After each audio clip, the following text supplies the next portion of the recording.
해 아래서 행해지는 여러 악들에 대해서 지금 이야기하고 있습니다. 3장 10절에 보니까 16절 해 아래서 또 보건대 재판하는 곳에도 악이 있고 공의를 행하는 곳에도 악이 있습니다. 악은 어디든지 다 있습니다. 원래 악을 이게 판단하고 악을 이제 징벌하는 곳이 재판하는 곳이요, 공의를 행하는 곳 아닙니까? 여기도 다 비리가 있고, 예, 여러분, 악은 절대 우리 힘으로 못 없앱니다. 예. 왜냐하면 우리가 다 죄인이기 때문에, 예, 어떻게 범죄하는 우리 스스로가 부족한데 어떻게 악을 깨끗하게 청소할 수 있겠습니까? 이거 불가능합니다. 이 세상은 불가능합니다. 악이 있어서는 안 되는 곳이잖아요, 이쪽은요. 그런데 그곳에도 악이 있습니다. 그런데 솔로몬은 그렇다고 재판이 필요 없냐? 아닙니다. 그래서 재판은 있어야 됩니다. 그러나 우리는 어떻게 돼요? 이 체제는, 절대 완전한 체제는 이 세상에 없다. 그래서 미국에 그때 제가 부흥회하러 뉴저지에 갔는데 얼마나 좋은 곳입니까? 그런데도 뭐 비리가 많다 그래요. 정부하고 그 지역 사람들하고 또 뭐 하여튼 이권을 위해서 많은 비리가, 그 비리는 어떻게 고칠 수가 없다 그러더라고. 그러니까 그렇게 아름다워 보이는데도, 예, 그런 어떤 사법 시스템이 잘 돼 있는데도 불구하고, 예, 그 안에 들어가 보면 그 많은 비리들이 그 안에 다 있는 겁니다. 예, 여러분, 악은 없앨 수가 없습니다. 인간 힘으로 없앨 수가 없습니다. 자, 3중에 17절, 3장 10절. 내가 심중에 이르기를 그러나 의인과 악인을 하나님이 심판합니다. 이 모든 목적과 모든 일을 이룰 때가 있습니다. 그래서 날 때가 있고 죽을 때가 있고 심을 때가 있고 뽑을 때가 있지만 그럴 때만 있는 게 아닙니다. 악인을 심판할 때도 있습니다. 의인에게 상 주실 때도 있습니다. 그래서 우리 지난주 살펴본 것처럼 하나님은 이미 지나간 것을 다시 찾습니다. 여러분, 절대 주님 안에서 수고한 거는, 예, 절대 헛되지 않습니다. 주님은 다시 찾습니다. 언제 불러오실지 모릅니다. 그러나 때는 분명히 있습니다. 이걸 알고 우리는 눈물로 또 씨를 뿌리는 겁니다. 그래서 헤롯이 이제 그 야고보를 칼로 쳐서 죽이고, 그 다음에 이제 베드로도 죽일라 했지만 옥에서 나오게 되잖아요. 이때 헤롯이 너무 화가 났지만 가이사에 돌아가서 사람들로부터 막 칭호를 받을 때 이때 몸에 충이 나와서 죽게 된 겁니다. 그러니까 우리 야고보를 죽일 때 하나님은 왜 간섭 안 하셨어요? 아직 때가 안 됐거든요. 베드로가 옥에서 나와야 되는 그 기적이, 또 그걸 놓고 교인들이 기도하는 그 시험을 교인들이 이겨내야 되거든요. 그래서 하나님은, 우리 같으면 베드로를 야고보를 칼로 칠 때 하나님이 헤롯을 죽이실 것 같지만 우리 하나님 그렇지 않습니다. 다 보고 계십니다. 이거 솔로몬이 해결 못합니다. 예, 솔로몬이 아무리 정직한 재판장을 세우고 솔로몬이 아무리 공의로운 사람을 검사로 세워도 해결 안 됩니다. 이거는 하나님만이 해결해 주십니다. 그래서 우리는 이걸 믿고, 우리는 하나님께서 죽은 자도 살려내신다, 지나간 것도 다시 찾으신다는 것을, 이지러진 것도 다시 다 불러서 하나님께서 다 챙기신다는 것을 믿고 우리는 어떻게 됩니까? 예, 공의롭고 의롭게 살아야 됩니다. 그리고 3장 18절, 내가 심중에 이르기를 인생의 일에 이르려 하나님 저를 시험하시니 저희가 자기가 짐승보다 다름이 없는 줄 깨닫게 하려 하십니다. 이거 다시 깨닫는 게 중요하죠. 예, 근데 여기 깨달음 여기까지만 가면 안 됩니다. 다 흙으로 말미암습니다. 흙으로 돌아갑니다. 참 인간은 그렇습니다. 이걸 깨닫는 것만 해도 크게 깨달은 겁니다. 별거 아니구나 내가. 뭐 그런데 내가 이렇게, 예, 남 함부로 하고 내가 잘난 척하고 뭐 별거 아니구나. 내가 다 흙으로 왔다가 흙으로 가고 결국 짐승하고 내하고 뭐 다른 게 뭐 있냐. 요거 중요한 깨달음입니다. 근데 그것만 깨달아서 안 돼요. 그 다음 것도 깨달아야 되는 거죠.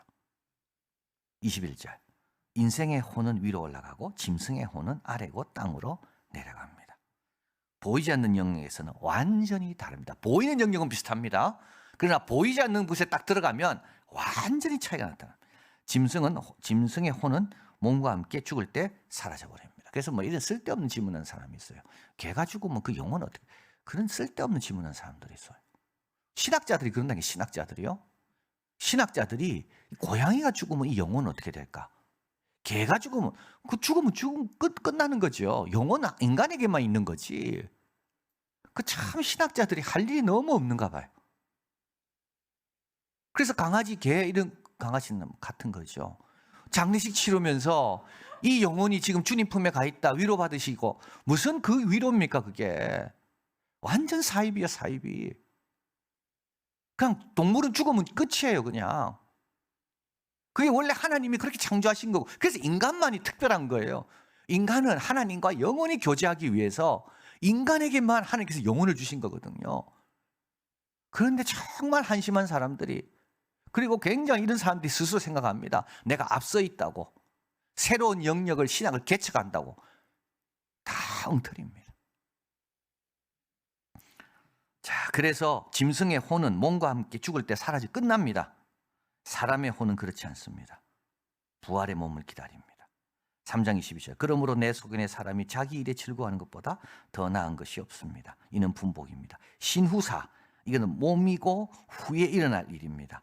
그것을 보게 하려고 저를 도로 데리고 올 자가 누구랴. 그래서 죽고 나면 어떻게 되는지를 우리에게 보여주기 위해서, 이미 죽은 사람을 우리에게 보여주면 우리가 알 거 아닙니까? 아, 내가 저렇게 되겠구나, 죽고 나서.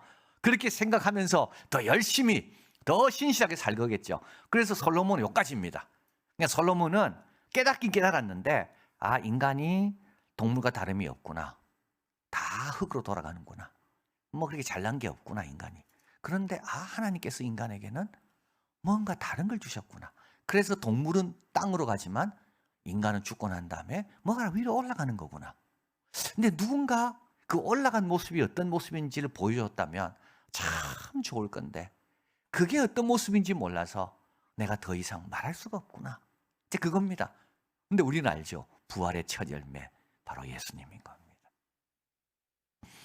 빌립보서 3장 21절. 그가 만물의 자기 몸으로 복주게 한 숫자의 역사로 우리 낮은 몸을 자기 영광의 몸의 형체와 같이 병케하시리라. 그래서 우리는 이미 봤습니다. 내가 죽고 난 다음에 나는 어떻게 될 건지, 예수님의 영광의 몸으로 우리는 변화될 것이다. 이걸 먼저 본 거죠, 우리는. 자, 그리고 이제 4장으로 넘어오면 학대입니다. 내가 돌이켜 헤아려 행하는 모든 학대를 보았습니다. 오라 학대받는 자가 눈물을 흘립니다. 저에게 위로자가 없습니다. 저희를 학대하는 자의 손에 권세가 있습니다. 저에게는 위로자가 없습니다. 두 번이나 반복합니다. 학대라는 말은 뭐냐면 다른 사람의 상황이나 필요, 권리는 고려하지 않습니다. 다른 사람의 상황이 어떤지, 필요가 뭔지, 그의 권리는 뭔지 고려하지 않습니다. 그리고 자신의 이웃만을 추구합니다. 그래서요, 다른 사람은 어려운 때도 뺏어오는 거죠. 네, 그렇잖아요. 이 탐심 가진 사람은 자기는 많이 갖고 있는데도 더 가난한 사람 거 막 뺏어온다니까요, 지금. 땅이 많은 사람이 가난한 사람이 남은 그 땅마저 자기 것으로 삼으려고, 이게 학대인 겁니다, 학대. 근데 솔로몬은요, 학대를 또 못 막습니다. 왜 못 막습니까? 학대가 이런 데만 있는 게 아니거든요. 가정에서도 있거든요. 학대가 학교에서도 있습니다. 애들이 얼마나 약한 애들 괴롭히는지요. 힘없고 약한 애들, 그 자폐 스펙트럼 있는 그런 아이들을 얼마나 놀리고 아이들이 무시하고, 그래서 아이들이 학교 갔다가 그 자폐 스펙트럼 있는 사람들이 거의 다 학교를 적응 못한대요. 그 아이들이 착한 것 같은데요, 그 아이들이 약한 아이들을 그렇게 괴롭히고 못 살게 굽니다. 정말 우리도 그랬어요. 저도. 참 지금 생각하면 너무 미안하죠. 막 놀리고 왕따 시키고. 이게 여러분 어디서 일어나고 있습니까, 지금? 교실에서 일어나고 있다니까요. 가정에서 일어나고 있어요. 그게 법이 가정에까지 들어오잖아요. 그 학대가 솔로몬이 못 막습니다. 그러니까 솔로몬은 굉장히 지혜가 있고 굉장히 통치를 잘하는 것 같은데, 자기가 가만히 보니까 못 막는 게, 자기가 못 해주는 게 너무 많은 거예요. 학대도 마찬가지예요. 그래서 학대받는 자의 이중적인 고통입니다. 학대가 있고 고독입니다. 도와주는 사람이 없습니다. 그래서 솔로몬은 너무 괴로워서 4장 2절 3절. 살아있는 자는 산자보다 죽은 지 오랜 자가 더 복되고, 이 둘보다 더 복된 게 있는데 아예 출생하지 않아서 이런 걸 보지 않는, 그런 사람, 보지 않는 바로 그런 인생이, 출생 자체가 없는 그 인생이 복되다라고 이야기합니다. 그리고 네 번째로 또 해 아래서 보는 또 악이 있죠. 그게 이제 사람의 수고와 여러 가지 교만 일을 인하여 이웃에게 시기를 받으니, 이 말은 내가 시기를 받아서 괴롭다는 게 아니고요, 내가 시기로 인하여 이렇게 일을 한다는 겁니다. 인간 행동의 또 다른 어두운 면입니다. 불타는 경쟁심입니다. 시기를 위해서 일합니다. 이겨야 만족합니다. 이길 때까지 계속 노력합니다. 그거 위해서 열심을 냅니다. 그런데 만족이 없습니다. 4장 5절. 그러면 어떻게 됩니까? 우매자는 손을 거두고 자기 살을 먹. 그러면 이제 이게 중요한 거죠. 불타는 경쟁의 수고는 헛된데 바람을 잡으려는 것이라 했죠. 그러면 수고하지 않는 것이 헛됨의 반대냐? 그렇지 않다는 겁니다. 여기 중요합니다. 그러니까는 불타는 경쟁으로 수고하는 것은 헛되고, 그러면 아무것도 안 하고 그냥 노는 것이 헛됨의 반대냐? 그렇지 않다는 거죠. 헛됨의 반대는 수고하되 자족함. 그래서 4장 6절 참 중요한 내용입니다. 한 손이 가득하고 평온함이 두 손에 가득하고 수고하며 바람을 잡으려는 것보다 나으니라. 참, 여러분, 두 손에 가득해도요, 남 비교하면서 남 막 미워하면서 사는 것보다 한 손만 가득해도 감사합니다. 우리 지난주 찬양팀이 특송한 그죠? 그 어디나 하늘나라예요. 그 어디나 하늘나라. 병적인 분주함 아닙니다, 여러분. 안이란 게으름도 아닙니다. 둘 다 아닙니다. 둘 다 아닙니다. 뭐라고요? 휴식이 있는 부지런함입니다. 안식일을 기억하여 거룩하게 주님 앞에 나와 예배드리는 시간을 다 구별하여 주님께 나와 휴식 있는 부지런함입니다. 이게 한 손으로 가득하지만 평온한 겁니다. 근데 해아래요, 이런 악들이 있다고요. 막 시기심으로 분주하게 오늘도 막 부지런히 일하지만 저 사람은 뭐하나, 저 뭐야, 저 집 애는 뭐하나, 그죠? 예, 저 사람 뭐하나.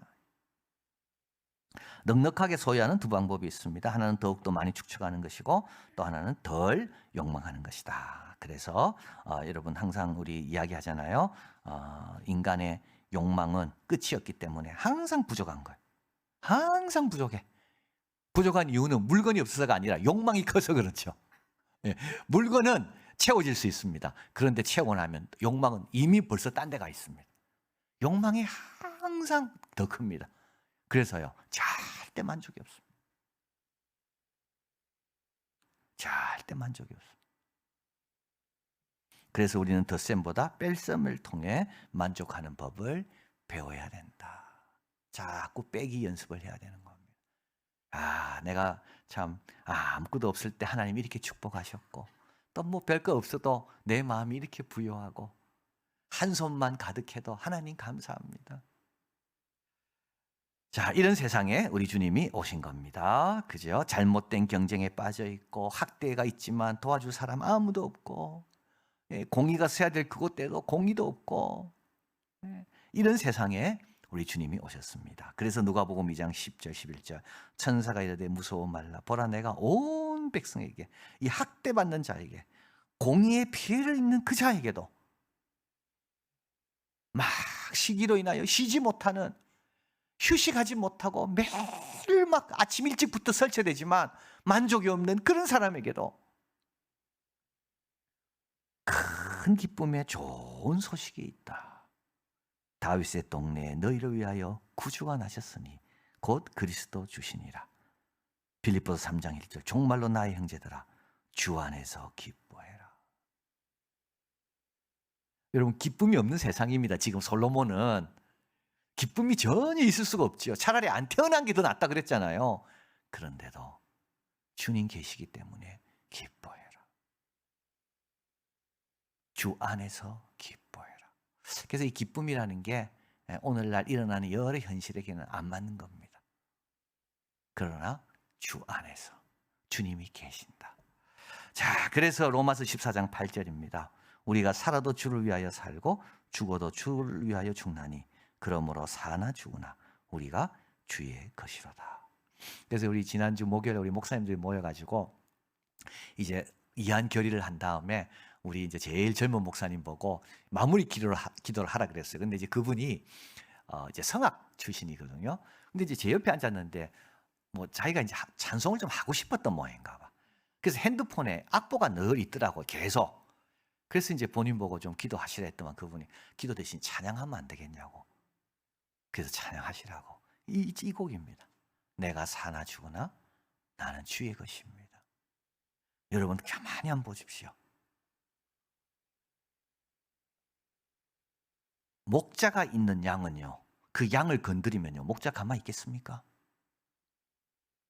안 그렇습니다. 주인이 있는 양은요, 절대 건드릴 수가 없습니다. 우리는 주의 것입니다. 우리를 학대해요. 네. 우리 주님이 함께 학대를 당하시면서 막아주십니다. 여러분, 다윗은 알잖아요. 자기 아비의 양이지만 곰이 와서 잡아갈 때 끝까지 쫓아가서 잡아왔거든요. 우리가 누구의 것입니까? 그리스도의 것입니다. 여러분, 죽어도 걱정할 수가 없습니다. 죽으면서도 우리는 누구의 것입니까? 그리스도의 것입니다. 사나 죽으나 나는 누구의 것입니까? 그리스도의 것입니다. 값으로 산 것이 되었습니다. 자, 그러면 이제 우리는 어떻게 됩니까? 사나 죽으나 그리스도를 위해서 살아야 되는 겁니다. 그래서 하나는 새로운 확신, 사나 죽으나 나는 주의. 이 솔로몬은 이런 거 없습니다. 예, 이런 거 없습니다. 우리에게는 새로운 시대에 새로운 확신이 들어와요. 또 하나 새로운 목표가 생겼습니다. 이거는 사나 죽으나 주를 위하여 사는 겁니다. 남 이기려고 사는 게 아닙니다. 그죠? 네? 막 경쟁해가지고 남 누르려고 사는 게 아닙니다. 사나 죽으나. 사도 바울이 고백한 것처럼 우리 주님이 존귀이기 되도록, 하여튼 주님의 역사에 내가 조금이라도 쓰임 받도록 주님에게 기쁨이 되도록 사는 거죠. 사나 죽으나. 이런 사람은 항상 기뻐하고 쉬지 말고 기도하고 범사에 감사하고 악은 어떤 모양도 버리게 된다. 그래서 이 세상에서 우리는 기뻐하면서 감사하면서 기도하면서 사는 겁니다.